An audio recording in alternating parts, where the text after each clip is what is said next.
सालों पहले जब धरती और स्वर्ग को अलग किया गया था, तब दुनिया का सबसे पहला और पावरफुल डिमन प्रीमोडियन पैदा हो गया, जो तीनों लोगों पर राज करना चाहता था। इसीलिए उसने सभी लोगों पर अटैक करना शुरू कर दिया। देवताओं के सैनिकों ने उसे रोकने की बहुत कोशिश की, लेकिन उसका सामना कोई नहीं कर पाया। तो बुद्धा ने अपने एक शिष्य गोल्डन शिकाडा को प्रीमोडियम को रोकने के लिए भेजा, क्योंकि उसके पास क्यू नाम की बहुत ही पावरफुल एनर्जी थी। शिकाडा ने अपनी सारी क्यू एनर्जी को इस्तेमाल करके प्रीमोडियम को हमेशा के लिए पृथ्वी के सबसे अंधेरे और ठंडे इलाके में कैद कर दिया था। फिर हमें पता चलता है कि ये कहानी सैंडी बाजी को सुना रहा है, लेकिन बाजी को इस कहानी पर यकीन नहीं होता। तो सैंडी उसे कहता है कि ये कहानी सच्ची है, क्योंकि प्रीमोडियम ने जहाँ भी पैर रखा था वहाँ का सारा जीवन नष्ट हो गया और प्रीमोडियम किसी भी चीज को दानव में बदल सकता है। फिर वो दोनों अपने मास्टर टैंक के पास जाते हैं, क्योंकि उन्हें लेकर एक पश्चिम की तीर्थ यात्रा पर जाने वाले थे। तभी वहाँ टैंक का प्रिय शिष्य सन वुकोंग भी आ जाता है, जिसे हम मंकी किंग के नाम से जानते हैं, जो सभी डिमन का राजा है। फिर वो सभी अपनी यात्रा पर निकलते हैं, जहाँ रास्ते में वो एक भुजवांग नाम के टेम्पल पर थोड़ी देर आराम करने का सोचते हैं। वो जब द्वार पर पहुँचते हैं तो उस टेम्पल से दो लड़के बाहर आते हैं, जो उस टेम्पल के केयरटेकर थे। वो उन सभी को अपने साथ अंदर लेकर जाते हैं, क्योंकि अब उनके मास्टर जेन्युआन किसी काम से अमेरिका के भूपेंद्र जोगी गए थे। वो दोनों लड़के मास्टर टैंक को सिर ये सील के पास लेकर जाते हैं, जहाँ मास्टर ध्यान करने लगते हैं। वही मंकी और उसके दोस्त टेम्पल में घूम रहे थे और वहाँ की चीजों का मजा ले रहे थे। तभी बाजी छुपकर उन केयर टेकर की बातें सुन लेता है, जो उनसे किसी खास तरह के फ्रूट को छिपाने की बात कर रहे थे। ये सुनकर बाजी फौरन मंकी किंग के पास जाता है और उसे सारी बात बताता है। तो वो दोनों छिपकर उन केयर टेकर का पीछा करने लगते हैं। तो वो देखते हैं कि लड़के किसी सीक्रेट जगह में जा रहे हैं। ये देखकर मंकी किंग और बाजी अपना रूप बदलकर अंदर घुस जाते हैं, जहाँ वो बहुत ही बड़े व्हाइट कलर के जादुई पेड़ को देखते हैं, जिस पर बहुत ही खास तरह के फल लगे हुए थे। वो दोनों केयरटेकर वहाँ से एक फल तोड़कर चले जाते हैं, जिससे मौका पाकर मंकी किंग और बाजी अपने असली रूप में आ जाते हैं और फल को देखकर इनके मुंह में भी पानी आ रहा था। इसीलिए मंकी किंग अपनी लाठी से एक फल को तोड़ लेता है, लेकिन वो फल जमीन पर नीचे जाकर गिर जाता है। बाजी उस फल को उठाने जाता है, लेकिन तभी वो फल जमीन में कहीं गायब हो जाता है। बाजी उस फल को ढूंढने की काफी कोशिश करता है, लेकिन उसे कुछ नहीं मिलता। तभी मंकी किंग को वही डिमन एनर्जी का एहसास होता है, इसीलिए अपनी पावर का यूज करके एक आलू राक्षस को बाहर निकाल लेता है। और मंकी किंग उस पर बहुत गुस्सा होता है कि तुमने मेरा फल चुरा लिया। तो वो आलू उसे बताता है कि मैंने कुछ नहीं किया, बल्कि ये सभी जादुई फल है जो जमीन पर लगते ही गायब हो जाते हैं, क्योंकि ये फ्रूट्स 10,000 वर्षों में सिर्फ एक बार लगते हैं। अगर तुम इन फल को खा लो तो तुम 47,000 सालों तक जीवित रह सकते हो। ये सुनते ही मंकी किंग उस फल को खाने के लिए बहुत उत्सुक हो जाता है और वो उस आलू की पूरी बात सुने बगैर ही उस फल को तोड़ने के लिए चला जाता है। मंकी किंग उस पेड़ से 3 फल तोड़ लेता है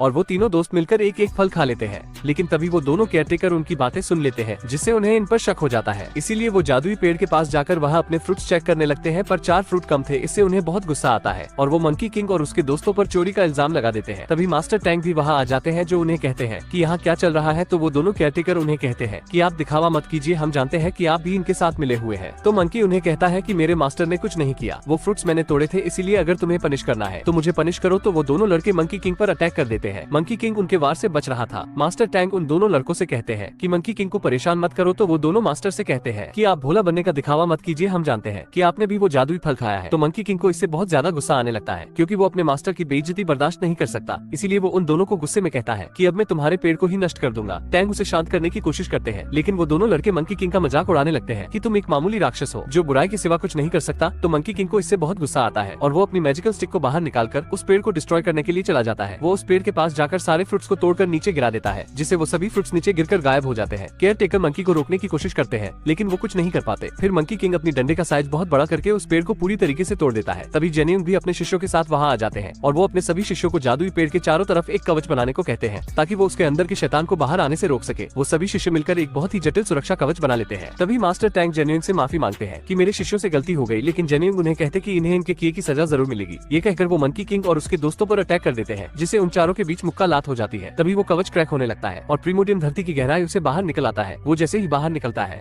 तो उसकी नजर टैंक पर पड़ती है, जिससे उसे लगता है कि वो गोल्डन शिकाडा है। इसीलिए वो उसे पकड़कर अपने साथ ले जाता है। वही मंकी किंग और जेन्युइन के बीच अभी भी फाइट चल रही थी। तो जेन्युइन कलेश को रोकने के लिए मंकी किंग और उसके दोस्तों को एक शील्ड में बंद कर देते हैं। मंकी किंग उस शील्ड को तोड़ने की बहुत कोशिश करता है, लेकिन वो उस शील्ड को नहीं तोड़ पाता। जेन्युइन उसे बताते हैं कि तुमने बहुत बड़ा अपराध किया है, क्योंकि ये कोई आम पेड़ नहीं था, बल्कि इसे क्यू ऊर्जा द्वारा बनाया गया था और इसके नीचे बहुत ही खतरनाक शैतान प्रीमोडियम कैद था। लेकिन तुम्हारी गलती की वजह से वो आजाद हो गया। तो मंकी किंग उसे कहता है कि वो एक मॉन्स्टर ही तो है, इसीलिए मैं अपने मास्टर को बचाने जा रहा हूँ। तो जेन्युइन उसे कहते हैं कि कहना बहुत ही आसान होता है, लेकिन करना उतना ही मुश्किल, क्योंकि 3 दिन बाद प्रीमोडियम अपने पुराने शक्तिशाली रूप में वापस आ जाएगा और वो तुम्हारे मास्टर को निगल लेगा, क्योंकि तुम्हारे मास्टर टैंक ही गोल्डन शिकाडा के 10वें अवतार है। इसीलिए अगर उसने तुम्हारे मास्टर की शक्तियाँ हासिल कर ली तो वो बहुत ताकतवर हो जाएगा, जिसे कोई रोक नहीं पाएगा और वो तीनों लोगों को अपने वश में कर लेगा। तो मंकी किंग उन्हें कहता है कि ऐसा कोई डिमन नहीं है जिसे मैं वश में नहीं कर सकता, इसीलिए मैं अपने मास्टर को बचा लूंगा। तो जेन्युइन उसे एक मौका देते हैं। फिर मंकी किंग अपने दोस्तों के साथ वहाँ वहाँ जाने की तैयारी करने लगता है, लेकिन उस जादुई पेड़ से क्यू एनर्जी निकलकर मंकी किंग के बैग में उनके साथ चली जाती है। वही दिखाया जाता है प्रीमोडियम टैंक को लेकर एक माउंटेन की तरफ बढ़ रहा है और उसके रास्ते में जितने भी जीवित जीव जंतु आते हैं उन्हें उसकी डार्क एनर्जी डिमन में तब्दील कर देती है। प्रीमोडियम जब उस पहाड़ तक पहुंचता है तो वहाँ बहुत सारे डिमन उस पर अटैक करने आने लगते हैं, लेकिन जब प्रीमोडियम उन डीमन के लीडर को बताता है कि वो प्रीमोडियम है तो वो सभी डरकर उसके सामने घुटने टेक लेते हैं। फिर वो सभी को कहता है कि जब तक मैं अपने असली रूप में नहीं आ जाता तब तक तुम इस स्मोक का ख्याल रखना। फिर वो डिमन टैंक को अपने साथ ले जाते हैं। तभी डिमन का लीडर प्रीमोडियम को कहता है कि इस स्मोक का शिष्य सन वुकोंग बहुत ही शक्तिशाली है, क्योंकि वो सभी डिमन का राजा है जिसने 500 सालों पहले स्वर्ग के मंदिर में आतंक मचाया था। तो प्रीमोडियम उसे कहता है कि मेरे अलावा यहाँ कोई राजा नहीं हो सकता और वो गुस्से में उसे वहाँ से दूर फेंक देता है। वही दिखाया जाता है कि मंकी किंग अपने साथियों के साथ आगे बढ़ रहा था। वो एक जगह पर आराम करने के लिए रुकते हैं। तभी वहाँ वो क्यू एनर्जी उनके बैग से निकलकर बाहर आ जाती है, जिससे उन सभी को लगता क्यू एक डिमन है। लेकिन तभी वो क्यू एनर्जी ह्यूमन फॉर्म में चेंज हो जाती है और वो उन्हें बताती है कि मैं कोई डिमन नहीं हूँ, बल्कि मैं वही क्यू एनर्जी हूँ जिसने प्रीमोडियम को पकड़कर उस पेड़ के नीचे सील कर दिया था। लेकिन मंकी किंग को उसकी बातों पर विश्वास नहीं होता, इसीलिए उसे दूर फेंक देता है। फिर वो जमीन से उसी आलू डिमन को दोबारा बाहर निकालता है और उससे पूछता है कि मुझे बताओ कि प्रीमोडियम कहाँ छुपा हुआ है। तो आलू उसे बताता है कि ये माउंटेन गोड का इलाका है जो सारी जगहों के बारे में जानता है, इसीलिए उसके टेम्पल से ही तुम्हें प्रीमोडियम के ठिकाने का पता चल सकता है। फिर वो ये भी बताता है कि तुम क्यू एनर्जी की मदद से प्रीमोडियम को मार सकते हो, इसीलिए तुम्हें उसकी मदद लेनी चाहिए। लेकिन मंकी किंग उसकी बात नहीं सुनता और आलू को भी दूर फेंक देता है। तो सैंडी उसे बताता है कि वो सच कह रहा था, क्योंकि किताब में लिखा है कि बुद्धा के शिष्य ने अपनी सारी क्यू एनर्जी का इस्तेमाल करके ही प्रीमोडियम को सील किया था। तो मंकी किंग को भी उसकी बात समझ आ जाती है, लेकिन प्रीमोडियम भी उन्हें अब शक्तियों की मदद से देख रहा था, इसीलिए अपने साथियों को उन्हें मारने के लिए भेजता है। तभी टैंग उसे कहते हैं कि मेरे शिष्य मुझे बचाने जरूर आएंगे। तो प्रीमोडियम उसे कहते हैं कि तुम्हारे शिष्य मुझे कभी भी नहीं रोक सकते, इसीलिए तुम्हें सपने देखना बंद कर देना चाहिए। अब मंकी किंग भी क्यू एनर्जी को भी अपने साथ लेकर आगे बढ़ने लगता है, जहाँ वो एक गाँव में खाना खाने के लिए जाते हैं। लेकिन वहाँ गाँव में सभी उन डिमन को देखकर काफी डर जाते हैं कि तभी डार्क एनर्जी आकर उस गाँव को चारों तरफ से घेरने लग जाती है। ये देखकर मंकी किंग क्यू एनर्जी को एक लालटेन के अंदर छिपा देता है, क्योंकि वो समझ जाता है कि प्रीमोडियम उसकी एनर्जी को खत्म करना चाहता है। तभी वहाँ सभी डिमन उन्हें मारने के लिए आ जाते हैं, लेकिन मंकी किंग अकेला ही उन पर बहुत भारी पड़ता है। वो एक एक करके सभी को मारने लगता है। ये देखकर वो डिमन उस गाँव के लोगों को शैतान बनाने लग जाते हैं, क्योंकि उन्हें पता होता है कि मंकी किंग निर्दोष लोगों पर अटैक नहीं कर सकता। तो मंकी किंग अपनी पावर से उन सभी इंसानों को फ्रिज कर देता है। तभी उन डिमन का लीडर उस क्यू एनर्जी वाली लालटेन को लेकर वहाँ से भागने लगता है। ये देखकर मंकी किंग उस पर अटैक कर देता है और क्यू एनर्जी को बचा लेता है। लेकिन तभी वहाँ और डीमन भी आ जाते हैं जो उस क्यू एनर्जी के पीछे पड़ जाते हैं। ये देखकर मंकी किंग पूरे टावर को ही 2 हिस्सों में काट देता है, जिससे वो सभी डिमन उस मीनार के नीचे दब जाते हैं। क्यू एनर्जी को उन मासूम लोगों के लिए बहुत बुरा लगता है जो अब डिमन बन गए थे, इसीलिए वो क्यू एनर्जी नीचे आकर अपनी पावर की मदद से उन सभी इंसानों को सही कर देती है। ये देखकर मंकी किंग और उसके दोस्त हैरान हो जाते हैं, लेकिन इससे क्यू एनर्जी बहुत कमजोर हो जाती है। मगर जब वो वापस से फल खाती है तो उसकी एनर्जी वापस आ जाती है। इन सबसे मंकी किंग और उसके दोस्त उसे काफी पसंद करने लगते हैं। लेकिन उन सभी डीमन का लीडर जब प्रीमोडियम के पास जाकर बताता है कि मैं उस क्यू एनर्जी को मारने वाला था, लेकिन तभी मंकी किंग ने मुझे रोक लिया। तो प्रीमोडियम उसे कहता है कि तुम कुछ काम के नहीं हो। ये कहते ही वो उसे खा जाता है और फिर वो अपने अंदर से डार्क शेडो निकालकर उसे मंकी किंग को खत्म करने के लिए भेजता है। वहीं मंकी किंग अपने साथियों के साथ माउंटेन गोड के इलाके में पहुंच जाता है, लेकिन वहाँ कोई नहीं था, सिर्फ वहाँ माउंटेन गोड का स्टेचू होता है। तभी वो डार्क शेडो आकर माउंटेन गोड के स्टेचू को अपने वश में कर लेती है, क्योंकि अभी माउंटेन गोड की आत्मा वहाँ नहीं थी, जिससे माउंटेन गॉड मंकी किंग पर अटैक करने लगते हैं। वो अपने रकुन डॉग से उन तीनों पर अटैक कर देता है। मंकी किंग उस रकुन डॉग को मारने की बहुत कोशिश करता है, लेकिन वो उसे नहीं मार पाता। तो सैंडी अपनी बुक में देखकर बताता है कि रकुन डॉग को सिर्फ मुंह बांधकर ही मारा जा सकता है। तो मंकी किंग अपने कुछ बाल तोड़कर उस रकुन का मुंह बंद कर देता है, जिससे वो सिकुड़ कर मर जाता है। फिर मंकी किंग माउंटेन गॉड पर अटैक करके उसे बेहोश कर देता है, जिससे उसके अंदर से सभी डार्क एनर्जी बाहर निकल आती है, जो उस पूरे टेम्पल को डिस्ट्रॉय कर देती है। वो क्यू एनर्जी पर भी अटैक करने की कोशिश करती है, लेकिन क्यू एनर्जी अपनी पावर से उस डार्क शेडो को खत्म कर देती है।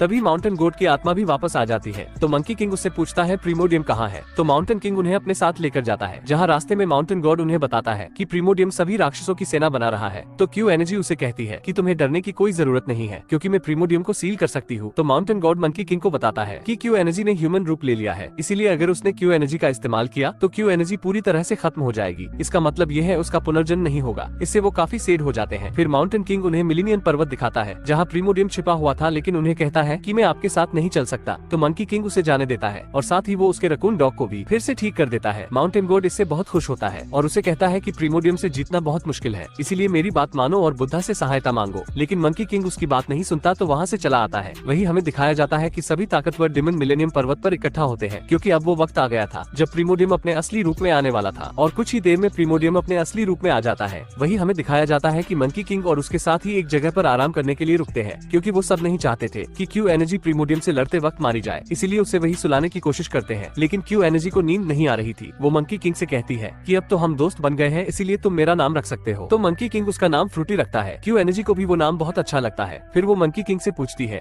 कि तुम्हारा नाम सन वुकोंग किसने रखा था? मंकी किंग उसे कहता है कि मेरा ये नाम मेरे मास्टर ने रखा था, क्योंकि मेरे कोई माँ बाप नहीं है, मैं पत्थर से पैदा हुआ था, इसीलिए तुम चुपचाप सो जाओ, क्योंकि मैं एक बुरा डिमन हूँ जो बुराई के सिवा कुछ नहीं कर सकता। तो फ्रूटी उसे कहती है कि तुम बुरे नहीं हो, तुम एक अच्छे डिमन हो। साथ ही वो उसे ये भी कहती है कि हम दोनों मिलकर प्रीमोडियम को हरा देंगे और तुम्हारे मास्टर को आजाद कर लेंगे। तो मंकी किंग उससे वादा करता है कि हम सभी मिलकर प्रीमोडियम से लड़ेंगे। तो फ्रूटी इससे बहुत खुश होती है। फिर वो वहाँ एक चट्टान पर जाकर सो जाती है। तो मंकी किंग उसके चारों तरफ एक कवच बना देता है ताकि उसे कोई नुकसान नहीं पहुँचा सके, और वो उसे अपने साथ भी लेकर नहीं जा सकते थे क्योंकि इससे उसकी जान को खतरा था। फिर वो तीनों आगे बढ़ जाते हैं और सुबह होते होते पर्वत के काफी करीब पहुँच जाते हैं। लेकिन तभी प्रीमोडियम के सभी डिमन उन पर अटैक करने के लिए आने लगते हैं। तो मंकी किंग भी अपने दोस्तों के साथ लड़ाई करने के लिए तैयार हो जाता है। वो तीनों सभी डिमन पर भारी पड़ने लगते हैं क्योंकि बाजी खुद को बहुत बड़े मॉन्स्टर में बदल लेता है और सैंडी अपनी वाटर की शक्तियों से उन पर हमला करने लगता है। उन सभी के बीच बहुत ही तगड़ी फाइट होती है, लेकिन एक जगह मंकी किंग को सभी डिमन चारों तरफ से घेर लेते हैं। ये देखकर मंकी किंग अपने बालों की मदद से बहुत सारे क्लोन बना लेता है और सभी डिमन पर भारी पड़ने लगता है। तभी भी प्रीमोडियम वहाँ आ जाता है और उन डिमन को खुद ही मार देता है क्योंकि उसे लगता है कि वो सब कमजोर हो गए हैं। मंकी किंग अपनी पूरी पावर से प्रीमोडियम पर अटैक करने लगता है। वो तीनों एक परफेक्ट टीम की तरह प्रीमोडियम पर अटैक करते जाते हैं, जिससे ऐसा लगता है जैसे प्रीमोडियम आसानी से हार जाएगा। लेकिन प्रीमोडियम वापस उठ खड़ा होता है और अपनी रिंग से उन पर हमला करने लगता है, जिससे वो तीनों इस बार प्रीमोडियम के सामने नहीं टिक पाते और प्रीमोडियम उन्हें बहुत मारता है। वही फ्रूटी की जब आँख खुलती है तो वो देखती है कि मंकी वहाँ नहीं है, इसीलिए वो उससे बाहर निकलने की कोशिश करती है, लेकिन उस कवच की वजह से वो बाहर नहीं निकल पाती। तभी मंकी बहुत जख्मी हुआ उसके पास अगर गिरता है और प्रीमोडियम उसे मारने लगता है, लेकिन तभी उसके दोस्त उसे बचाने आते हैं, मगर प्रीमोडियम उन दोनों को ही जान से मार देता है और मंकी किंग चाहकर भी उन्हें नहीं बचा पाता